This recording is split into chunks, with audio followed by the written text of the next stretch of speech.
एक मुर्गी ने कहा, यह भयानक कहानी एक मुर्गी खाने की है। अच्छा हुआ जो आज रात मैं अकेली नहीं हूँ, नहीं तो मैं आंखें बंद करने की हिम्मत भी नहीं कर सकती थी। बताने वाली मुर्गी शहर के उस हिस्से में रहती थी जो उस जगह से बहुत दूर था जहाँ यह घटना घटी थी। फिर उसने कहानी सुनाई। बाकी मुर्गियों को ऐसा धक्का लगा कि उनके पर खड़े हो गए। मुर्गे की कलगी नीचे गिर गई। यह बिल्कुल सच है।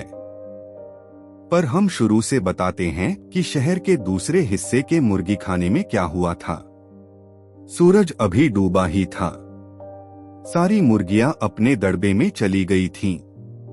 उनमें एक सफेद पंखों और सफेद पैरों वाली मुर्गी थी। वह रोज एक अंडा देती थी। उसकी बड़ी इज्जत थी। वह अपने अंडे पर बैठी और उसने अपने पंखों को खुजलाया। एक छोटा सा पंख गिर गया। वह बोली, पंख गिर गया। मैं जितना खुजलाऊंगी उतनी ही सुंदर होती जाऊंगी, उसने मजाक में कहा क्योंकि वह बड़ी खुशमिजाज थी। मुर्गियां दड़बे में पास पास बैठी थीं। वहां अंधेरा था। जिस मुर्गी का पंख गिर गया था उसके पास वाली मुर्गी सोई नहीं थी। उसने मुर्गी की बात सुनी तो थी, पर ऐसा जाहिर किया जैसे नहीं सुनी।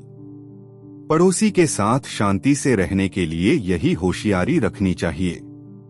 पर वह अपनी साथ वाली मुर्गी को बताए बिना नहीं रह सकी। तुमने सुना अभी क्या कहा गया? मैं नाम तो नहीं लूंगी, पर हम में से एक मुर्गी सुंदर दिखने के लिए पंख उखाड़ रही है। मैं मुर्गा होती तो उससे नफरत करती। मुर्गियों के घर के ठीक ऊपर उल्लुओं का परिवार रहता था। उनके कान बहुत तेज होते हैं।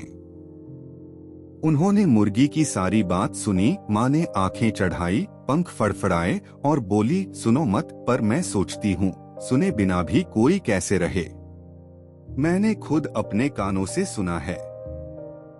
कानों के झड़ने से पहले हमें बहुत कुछ सुनना पड़ता है। मुर्गा खाने में एक मुर्गी अपनी सारी शराफत और शर्म भुलाकर मुर्गे के सामने ही अपने पंख उखाड़ रही है। पिता ने कहा, चुप रहो, बच्चों को यह सब नहीं सुनना चाहिए। माँ बोली, पर मैं अपनी पड़ोसी को जरूर बताऊंगी। मैं उसकी बहुत इज्जत करती हूँ। और वह उड़ गई। टूहू, दोनों उल्लू बोले और इतनी ऊंची आवाज में कि कबूतरों ने भी सुना। तुमने सुना? क्या तुमने सुना? टूहू, एक मुर्गी है जिसने एक मुर्गे के लिए अपने सारे पंख उखाड़ डाले। अगर वह अभी तक जिंदा है तो अब सर्दी से मर जाएगी। कबूतर बोले, कहाँ कहाँ? पड़ोस के दड़बे में। मैंने अपनी आंखों से देखा है। यह बड़ी खराब कहानी है, पर बिल्कुल सच है। हर शब्द सच है। कबूतरों ने दोहराया और अपने घोंसलों में यह कहानी सुनाई। एक मुर्गी है। कुछ लोग कहते हैं कि दो हैं जिन्होंने औरों से अलग दिखने और एक मुर्गे को रिझाने के लिए अपने सारे पंख उखाड़ दिए हैं। उन्होंने बड़ा खतरनाक खेल खेला है, क्योंकि इससे उन्हें ठंड लग सकती है, किसी को बुखार भी आ सकता है। सुना है वे मर गईं। बल्कि दोनों मुर्गा बाड़ तक गया और बोला, उठो उठो। उसकी आंखों में अभी तक नींद थी, पर फिर भी बोला। 3 मुर्गियां एक मुर्गे से प्यार न पाने के कारण मर गईं। उन्होंने अपने सारे पंख उखाड़ दिए थे। यह एक भयानक कहानी है, पर मैं इसे अपने तक न रखकर सबको सुनाऊंगा। चमगादड़ों ने भी कहा, सबको बताओ, सबको बताओ। मुर्गी मुर्गे सब बोलने लगे, सबको बताओ, सबको बताओ। इस तरह कहानी एक दड़बे से दूसरे में पहुंचती गई और फिर वापस उसी दड़बे में पहुंच गई जहां से शुरू हुई थी।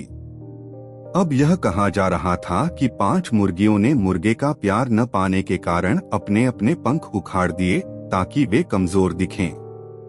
फिर वे एक दूसरे को चोंच मारती रहीं, यहाँ तक कि खून बहने लगा और वे सब मर गईं। यह उनके परिवार के लिए शर्म की बात थी और मालिक का बहुत नुकसान हुआ। जिस मुर्गी का एक पंख गिरा था वह इस कहानी को पहचान भी नहीं पाई। वह एक शरीफ और इज्जतदार मुर्गी थी। वह बोली, मैं ऐसी मुर्गियों से नफरत करती हूँ। पर ऐसी और भी होंगी। ऐसी बातें छिपानी नहीं चाहिए। मैं इस खबर को अखबार में छपवाने के लिए जो कर सकती हूँ करूंगी, जिससे सारे देश को पता चले। उन मुर्गियों और उनके परिवार के लिए यही ठीक रहेगा। और यह खबर अखबारों में छपी। यह बिल्कुल सच है कि एक छोटा सा पंख 5 मुर्गियां बन गया।